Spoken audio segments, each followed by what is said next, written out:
Bismillahirrahmanirrahim. Assalamualaikum warahmatullahi wabarakatuh. Kali ini akan Miss jelaskan tentang gerak parabola ya, karena beberapa siswa kemarin banyak yang tidak masuk.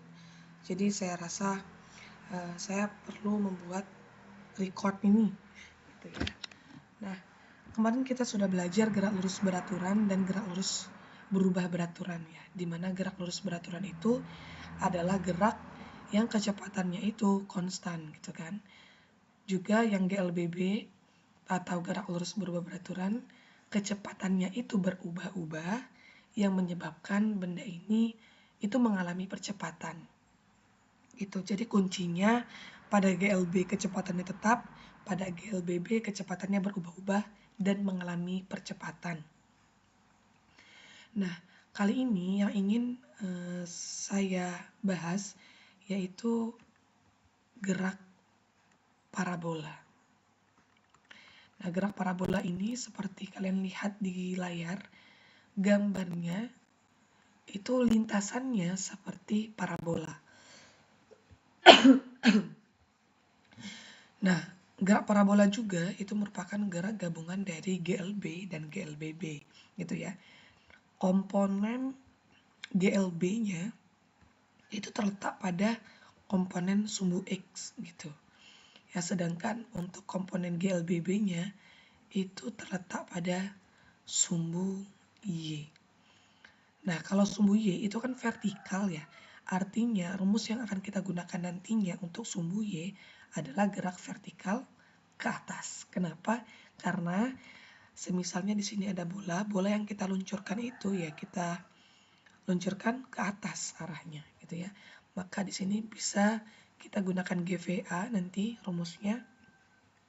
Ini terletak pada sumbu Y. Nah, kenapa pada GLBB kenapa pada sumbu Y itu merupakan komponen GLBB-nya gitu ya. Karena untuk komponen sumbu Y atau gerak dia di sumbu Y itu dipengaruhi oleh sebuah besaran yaitu percepatan gravitasi bumi yang arahnya ke pusat bumi tentunya ya. Dan arah ini berlawanan dengan arah bola ini dilemparkan sehingga nanti kita butuhkan rumus yang gerak vertikal ke atas yang pakai minus gitu ya. Nah, untuk GLB-nya atau gerak lurus beraturannya yang terletak pada sumbu X gitu ya, artinya kecepatannya itu selalu sama atau konstan. Kalau kita lihat dari awal bola ini dilemparkan ke atas, ada Vx ya dan Vy. Tapi ini lebih tepatnya V0x, sedangkan ini V0y gitu ya, karena kita awal-awal kita melempar itu menggunakan kecepatan awal yang diinisialkan atau dilambangkan sebagai V0 gitu. Nah, untuk dapat memahami gerak parabola ini, karena geraknya ini ada komponen sumbu X dan sumbu Y, maka kalian harus memahami dulu bagaimana cara penguraian vektor ya, karena ini merupakan vektor Vx, vektor Vy. Terus kalian juga nanti harus memahami trigonometri. Nah, vektor dan trigonometri itu dapat kalian lihat nanti di internet atau di YouTube ya, silakan ditonton gitu. Karena kalau saya jelaskan di sini akan panjang. Karena semuanya sebenarnya sudah saya jelaskan juga di pertemuan bimbingan kita gitu ya. Oke. Nah, ketika bola ini dilemparkan dengan kecepatan awal V0 ya, maka kecepatan ini membentuk sudut kemiringan tertentu ya, yang disebut sebagai sudut elevasi. Kalau kita lihat di gambar ini ada theta. Ini kita lambangkan sebagai theta gitu. Ketika sebuah besaran contohnya kecepatan atau gaya gitu ya, yang membentuk sebuah sudut pada terhadap horizontal atau vertikal, maka dia dapat diuraikan menjadi komponen-komponen vektor. Nah, kalau kita lihat di gambar ini, kecepatan awalnya ini membentuk kemiringan sehingga dapat diuraikan menjadi komponen vektor. Karena di sini ada sumbu X dan sumbu Y, ya maka kecepatan awal ini dapat diuraikan menjadi Vx, V0x, dan V0y, gitu ya. Bagaimana cara menguraikannya? Itu dengan cara kita proyeksikan garis putus-putus ke masing-masing sumbu. Sehingga kalau kita tarik vektor baru dari titik koordinat, ya ini nanti akan jadi V0x dan V0y. Artinya kecepatan awal di sumbu X V0x, di sumbu Y V0y gitu. Nah, bagaimana cara menentukan besar dari masing-masing komponen ini? Nah, itu kita bahas di trigonometri sebelumnya ya, bahwa ada rumus nanti sindemi, silakan dipelajari. Nah, untuk V0x-nya, karena ini menempel, garis V0x ini menempel pada sudut theta, artinya kita akan menggunakan cos. Ya, sebelumnya juga sudah saya jelaskan kalau sin itu ketika vektornya di depan sudut, sedangkan cos itu vektornya nempel pada sudut, gitu ya. Kalau kita lihat di gambar ini, itu nempel. Kalau nempel artinya kita gunakan cos dengan kita kalikan juga dengan sisi miring, ya sisi vektor yang miring ini, yaitu V0. Maka kita kalikan dulu V0 dikali masuklah pada cos karena dia menempel. Cos apa? Cos theta. Nah, kalau V0y berarti sudut seberang theta ini itu di sini. Nah, artinya V0y ini dia di depan, tidak menempel pada sudut, gitu ya. Maka yang kita gunakan adalah sin. Kita kalikan dulu dengan sisi miringnya, sin theta. Nah, ini untuk besar V0y-nya, gitu. Nah, marilah kita analisis untuk komponen GLB-nya dulu. GLB atau gerak lurus beraturan. Nah, pada gerak lurus beraturan tadi sudah saya singgung, ini terletak pada komponen sumbu X, ya. Maka kita dapatkan V0x karena dia kecepatannya tidak berubah ya, maka kecepatan awal yang kita berikan di komponen sumbu X akan selalu sama dengan kecepatan komponen sumbu X-nya dimanapun posisinya, gitu ya. Sampai dia terletak pada ketinggian maksimum aja, ya. Ini juga kecepatan pada sumbu X-nya akan sama juga karena dia GLB konstan, gitu ya. Sampai posisi di sini juga akan sama, gitu. Nah, oleh karena itu V0x akan selalu sama dengan Vx dimanapun dia berada, dan itu besarnya adalah V0 cos theta, gitu. Nah, selain itu yang dapat kita analisis di sumbu X adalah jangkauan yang dicapai oleh bola ini yang kita lemparkan sampai dia kembali ke tanah lagi, gitu ya. Nah, ini kita inisialkan sebagai X max atau jangkauan maksimum, ya. Nah, ini juga dapat kita tentukan di analisis GLB X max karena dia pada sumbu X, gitu. Nah, X max ini kita pakai rumus GLB ya, bahwa S itu sama dengan V dikali T. S di sini kita ganti dengan X max, maka X max adalah V dikali T.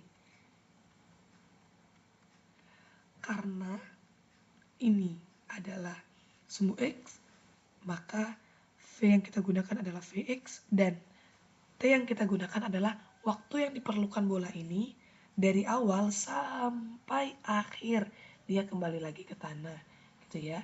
Artinya ini adalah Tx max, waktu yang diperlukan bola untuk sampai pada jangkauan maksimum. Berarti ini Tx max. Nah, itu adalah analisis GLB-nya. Ini bisa kita masukkan V0 cos theta ya, karena ini dikali Tx max. Nah, ini kita simpan dulu. kita ke analisis sumbu Y. Sumbu Y yaitu GLBB ya. Nah, GLBB yang akan kita gunakan adalah GVA ya, gerak vertikal ke atas. Oke. Nah, yang pertama kali yang dapat kita analisis di sumbu Y adalah ya, yang pertama pada ketinggian maksimum di sini berarti ya, ini kita inisialkan atau kita lambangkan dengan Y max. Itu kecepatan pada sumbu Y-nya itu tidak ada lagi atau sama dengan 0. Kenapa? Kecepatan inilah yang menyebabkan bola tidak naik lagi ke atas atau tidak bergerak lagi secara vertikal ke atas, tapi dia sudah mulai ke bawah gitu ya.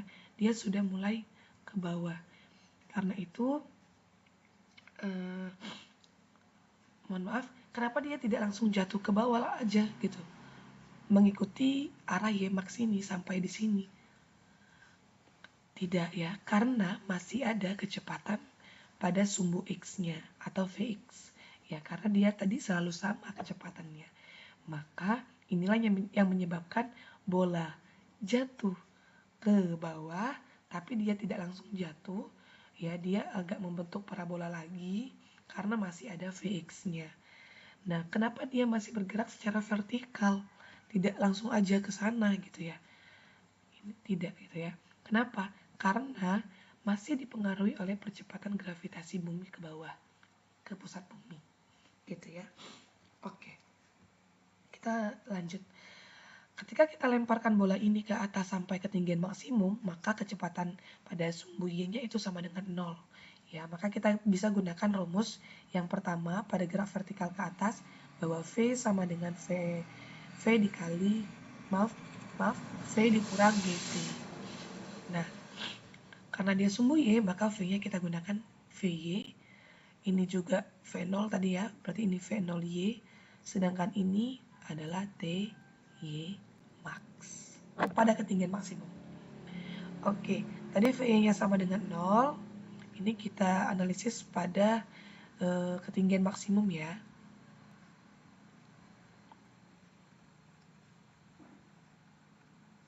Oke, 0.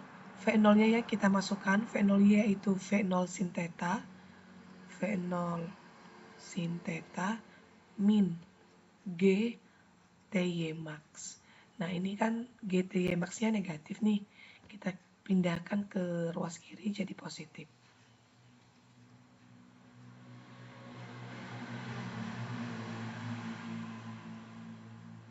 Nah, maka TY max-nya itu sama dengan V0 sin theta per G. Lawan bagi kawan ya.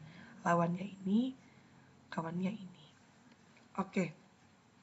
Sehingga kita dapatkan TY max. Kemarin sudah kita bahas juga di pertemuan sebelumnya bahwa ketika digerak vertikal, waktu yang diperlukan sebuah benda sampai ketinggian maksimum itu akan sama dengan waktu yang diperlukan benda ini dari ketinggian maksimum ke tempat semula, gitu ya. Maka kalau di sini Y, maka waktu yang diperlukan dari awal sampai ketinggian maksimum itu adalah TY. Terus dari ketinggian maksimum sampai bawah lagi itu juga TY. Maka TY ditambah TY sama dengan 2 TY. Nah, waktu total yang diperlukan bola ketika kita lemparkan dari awal sampai ketinggian maksimum akan sama dengan waktu yang diperlukan bola ini meluncur lagi dari ketinggian maksimum ke tanah lagi, gitu ya. Maka kalau dari awal sampai ketinggian maksimum TY max, maka sampai tanah lagi itu adalah 2 dikali TY max, gitu ya. Maka untuk menentukan waktu yang diperlukan bola sampai jangkauan maksimum itu adalah 2 dikali TY max. Maka kita masukkan ke dalam rumusnya 2 V0 sin theta per G dari sini ya. Maka kita dapatkan waktu untuk ketinggian maksimum dan waktu untuk jangkauan maksimum. Oke, kita lanjut. Bagaimana dengan persamaan Y max-nya dan X max-nya? Nah, untuk T Y max-nya tadi kita dapatkan V0 sin theta per G, dan TX max-nya itu 2 kali dari TY max ya, maka 2 V0 sin theta per G. Dan marilah kita cari Y max-nya. Y max itu kan ketinggian ya, ketinggian maksimum. Itu dapat kita ambil dari rumus gerak vertikal ke atas, bahwa ketinggian itu adalah V0 dikali T min 1/2 GT kuadrat gitu. Nah, karena dia Y max, maka di sini Y, ini Y max, ini juga Y max. Maka V0Y-nya kita masukkan V0 sin theta dikali TY max-nya yang ini, V0 sin theta per G, dikurang 1/2 G. TY max-nya kita masukin lagi, V0 sin theta per G dikuadratkan. Oke, mari V0 dikali V0 yaitu V0 kuadrat, sin theta dikali sin theta, sin kuadrat theta per G, dikurang 1/2 G V0 dikuadratkan V0 kuadrat, sin theta dikuadratkan sin kuadrat theta, ya penulisannya agak beda dengan biasanya, per G dikuadratkan G kuadrat. Maka ini bisa kita coret ya, 1. Nah, kalau kita lihat variabel yang ini, itu akan sama dengan yang ini, yaitu V0 kuadrat sin kuadrat theta per G. Maka kalau kita inisialkan sebagai X, ya berarti di sini kalau nggak ada angka berarti 1 ya. 1X dikurang setengah X, maka ya setengah X gitu ya. Sama dengan setengah X. X-nya di sini adalah V0 kuadrat sin kuadrat theta per G. Nah, kalau kita gabung langsung aja V0 kuadrat sin kuadrat theta per 2G. Nah, ini adalah persamaan yang kita gunakan untuk mencari Y max. Jadi kalau di soal diketahui V0-nya berapa, theta-nya berapa, G-nya juga sudah ada, maka tinggal masukin ke rumus ini untuk mencari Y max-nya. Gitu. Nah, bagaimana untuk X max-nya atau jangkauan maksimumnya? Kita pakai rumus GLB ya, karena dia pada sumbu X, GLB. Pakai rumus tadi V0 sin theta dikali T. Nah, karena dia X max, maka T-nya juga adalah TX max. Tinggal kita masukkan, maaf ini bukan sin tapi cos ya. Oke, maka V0 cos theta, kita masukkan TX max-nya yaitu 2 V0 sin theta per G. Kita kalikan. 2, tulis dulu, V0 dikalikan V0 kuadrat, sin theta tinggal tulis cos theta per G. Nah, dalam trigonometri kita ketahui bahwa 2 sin theta cos theta itu akan sama dengan sin 2 theta. Maka 2 yang di sini, sin theta dan cos theta, itu dapat kita ubah jadi sin 2 theta. Maka